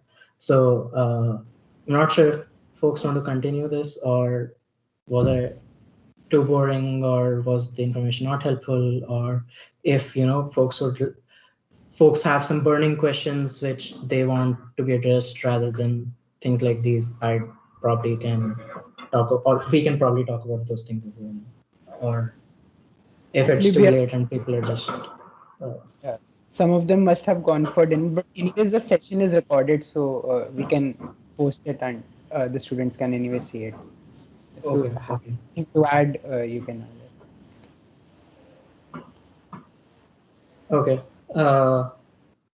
Yeah, I think we have given some idea of how you can structure your SOP and the things you can write, or how should you approach the SOP writing process, as well as what your mentality should be. Like it'll take time and it'll take iterations, and you need to have had worked sincerely to be able to be in a position to write or formulate a decent SOP. So you need to spend work and effort in your second and third year to actually explore and do work.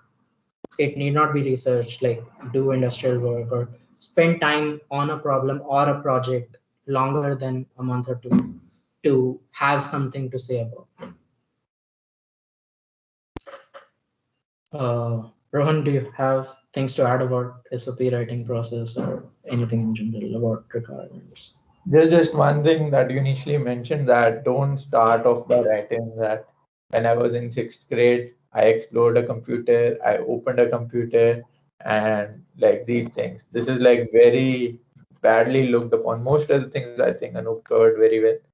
But there was I can send you an article also by like my advisor only, and he wrote a very long thing on this, that you should not start with this, like never start with this.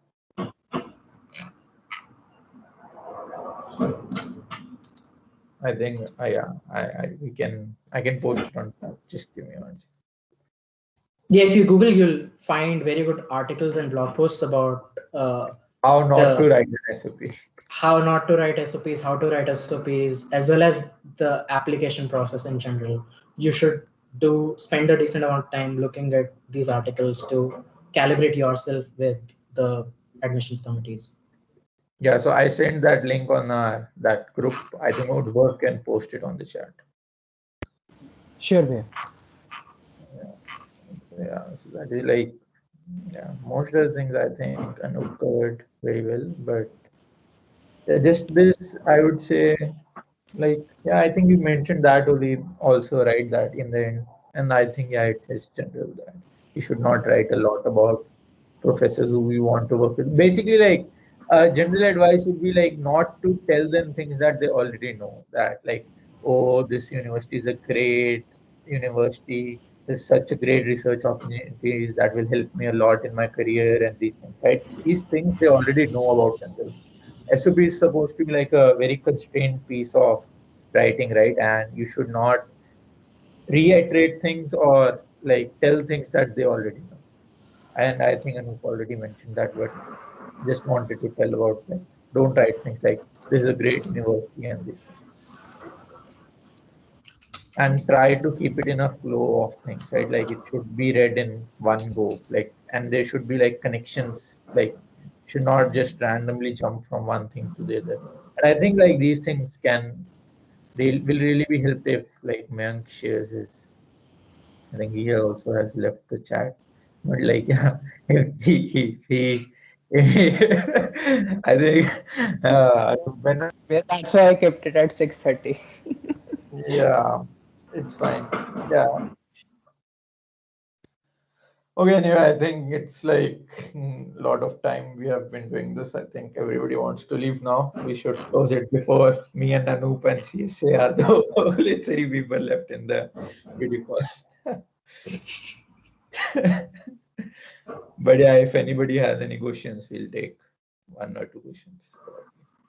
Because they like 15 people who are remaining should have some kind of, you know. Yeah, I guess like to prioritize things, I can just very briefly talk about what are the things we could talk about, and then like folks who are actually in the audience can, guide us as to, okay, these No, are let, things let, which. let them ask their questions. I think they also deserve to ask question after they have been staying for 3 hours, man. Come Sure, on. sure. Somebody just left in front of me. Shivansh Mishra. Oh my god. Where What maybe is you it? can post what would be the best medium to contact you in the chat, and they can. Who is asking? Oh, CSE cannot ask. Sorry, bro. Yeah, I CSE think cannot. like people generally respond to emails. So if you email someone you may not even know and you spend some time writing that email, like you can expect a reply if they're from the same undergrad universities. Like people, typically have this feeling that you need effort from a lot of people to build a career, and everyone knows that wherever they are has been not only due to their own efforts but efforts of many people who supported them and helped them uh, Right. through their academic life or like work in general. And people have a sense of debt they need to pay back, or even people build a sense that they need to give back to the community. They received a lot of help from their seniors, peers, colleagues, and they have this thought of they also want to help their juniors, colleagues, community And so if you email people, asking for help, seeking help, typically people would be interested, or people would be ready to help you. So Right. you can email them, and yeah, different people have different modes of communication which they prefer. I personally would respond to emails with much higher probability than, let's say, if you send me a message on Messenger or text or any other thing. So, if you have future questions, I think email would be a good way to contact us. There's another question in the chat. Oh, What is the question? Can you read it? I can't see the chat. What should be What? included in the conclusion of an SOP? What? What Can should you- be included in the conclusion of an SOP? so okay, your SOP basically it's trying to convey 2 points. You're interested in an area and you're capable enough to work in that area. So you just conclude with okay, the whole SOP, you're giving evidence to substantiate these 2 claims. I don't think you need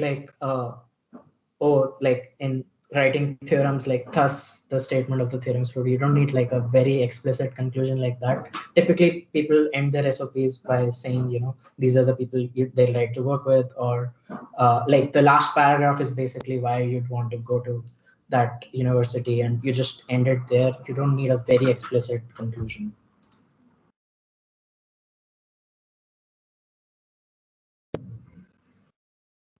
You can even end, I guess. Okay, I also forgot to mention one thing you'd want to mention in your SOP is what you want to do after your graduate program.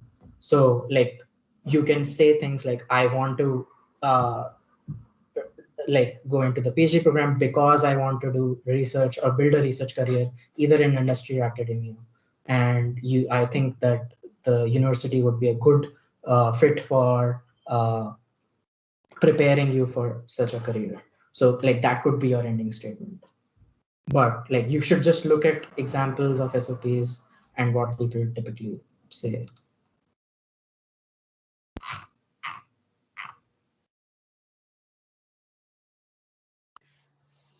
Any other questions from the 12 remaining attendants?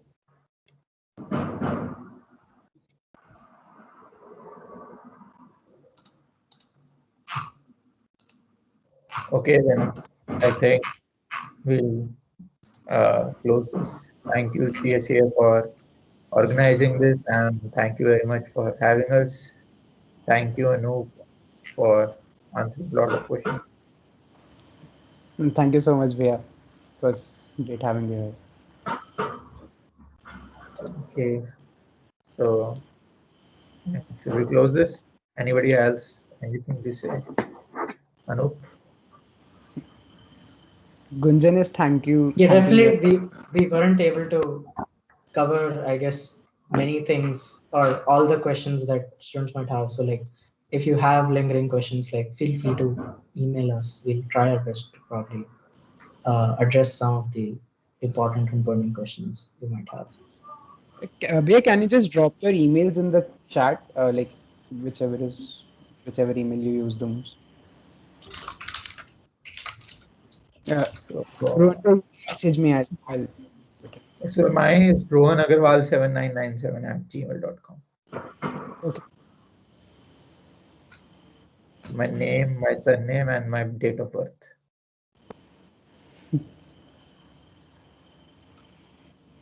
Without the zeros. Impression.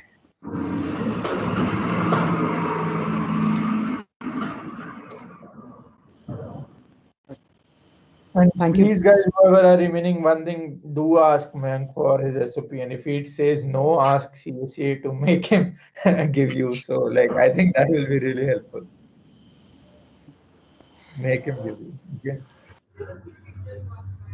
Don't be scared. I think we're now wasting storage space on whoever is recording this. We should end this. Okay. Thank you. I think it is going on for like 3.5 hours, right? Cool then. Bye bye, guys and girls. I don't think there is one Gunjan. I'm not sure. Anyway, okay. Bye, people. Bye, Pia.